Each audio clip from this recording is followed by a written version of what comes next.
My name is Daniel Townsend. I'm the wig master and makeup artist at the Cincinnati Playhouse in the Park. This is Wig World. This is where I do all my wig styling for each and every production here. These are my production shelves. Each one I usually have designated for a show. Because Beehive is so large, I have all of the shelves designated for Beehive, except the lower ones, which are previous productions in the other theaters. Over here I have the Beehive wigs that came from St. Louis, the theater that we did the co-production from. And I have them all laid out in the various groups. I have each opening wig for each lady in the performance. I have Tina Turner wigs here, and for the Marlo Thomas section up there. And then I have the specialty wigs like Janis Joplin and Annette and Brenda right here. This is my sink where I wash them. For Beehive, we have all synthetic wigs. Synthetic wigs you can wash very similar to human hair wigs.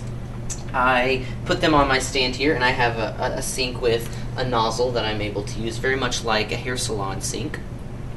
I wet it, and then I will use shampoo, but because it is synthetic and it's a plastic, I could use laundry detergent with it, I could use dish soap with it. Anything that breaks down the oil and the hairspray will be fine for a synthetic wig. After I wash it, then I will stick it in the wig dryer. This is a wig dryer that I use after I roller set wigs and after I style. It has multiple shelves in it. It's basically like a hair dryer, but contained in a unit, and so it heats the whole thing up. Over here, I have finished products. There's just a lot of open space here, so I usually put everything that I have completed over here, whether it is a hair project or a makeup project. They will usually kind of rest here until they go into the dressing rooms and they're ready for performances. This is a wig for our Aretha number, and we have 3 of these. Each one is an afro that's attached to a headband on the front. It's a half a wig, so it's not a full wig. And after each performance, I will take a hair pick and pick it out to make sure that it maintains its rounded shape and is not flat on one side. We have 3 wigs for our British Invasion section. Each one has a masculine feel to it to resemble the period of the time. When British music became popular in this country, a lot of page boy cuts, very rounded shapes. Each one of our wigs has a little feminine feel to it, but yet still maintains its masculine shape. This one is an example of our page boy cut. It's got you can see it's kind of rounded on the side and then has the little flip in the back. Again, very popular of the period. This wig is just one example of a Beehive wig that is the namesake of the show. You can tell because it's very high, and usually Beehives would go around the shape in a circular motion. We have our Beehives based off of the Ronettes, which were a very popular singing group of the time. We have 3 wigs for our musical numbers featuring the Supremes. We have rounded shapes on each one, and for maintenance for each one of these wigs, I would fluff them a little bit with a comb, give them some hairspray so that they don't become flat. This one would be particularly troublesome, especially on the top, and so there's a lot of back combing in some of these just to maintain the styles of the actual singers of the time. This right here is my styling area. I have a wig clamp, professional grade for styling. Each wig that I style, much like this one, has a hole in the bottom, whether it's a canvas block or a styrofoam block, and this secures it in a position where I can easily brush it, comb it, pull it, tug it, whatever I need to do to it.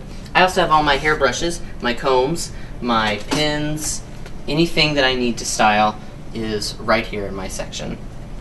Beehive has the most number of wigs of any show at the Playhouse this season. It touts 36 wigs. Christmas Carol comes in second at about 20 wigs with a lot more facial hair, making it probably the largest piece-heavy show, but definitely Beehive has the most. My job styling wigs starts with research. The designer gives me some pictures to work off of, and I get started with that. According to the research, I have roller set this wig based on the pictures I have received from St. Louis. To start styling, I remove all the rollers from the wig. These sets are relatively simple because I'm just achieving a simple flip at the bottom of the wig. I start off using my rat tail comb. It's called a rat tail because it thins on one end. It's generally a basic comb that I think everybody just starts out with. The bangs for the Marlo Thomas wig have a lot of volume, so I'm going to back comb them just a little bit underneath, but I also want to make sure that they are all spaced out on the top to look even. On the sides of this wig, I'm also going to bring some of these little curls forward a bit, just to mask the hard edge of the wig. This is a hard front wig, so you can tell because it doesn't look very natural right there at the front. So it's a little wig master trick that you always want to disguise wigs by pulling the hair forward. For the back of the wig, I want to achieve a subtle flip at the bottom, but yet I want to maintain volume. So I have rollers set, each roller going sideways just to maintain that volume. I'm going to take my paddle brush and just brush this out.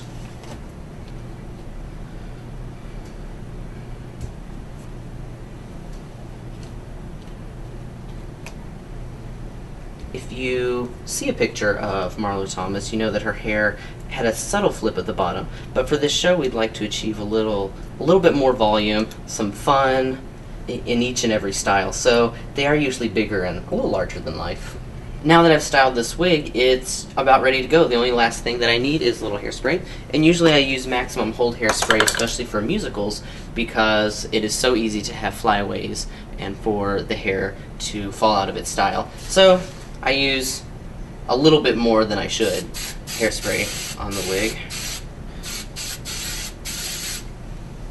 Then I go back into it, make sure I work the hairspray through the style and not just on the top. And after I give a few minutes for that hairspray to dry, then the wig is ready to go. After each show, it usually takes me about 2 hours to maintain the entire show. For one wig, it'll probably take me anywhere up to 5 minutes, depending on the complexity of the style.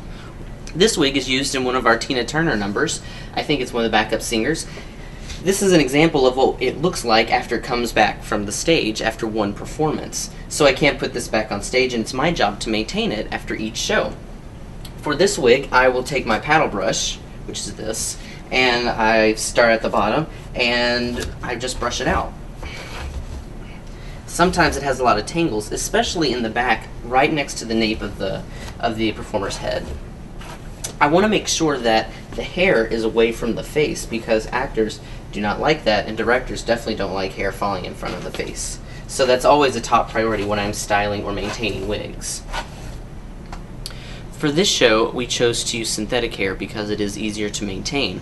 Once it's melted into place, it holds its shape much better than human hair. Since human hair reacts to body heat or climate, it'll fall right out in 2 performances and requires resetting with rollers each and every time. But with synthetic wigs, because of all the dancing and movement, we only have to reset that once or twice an entire run, which makes it much more efficient to use.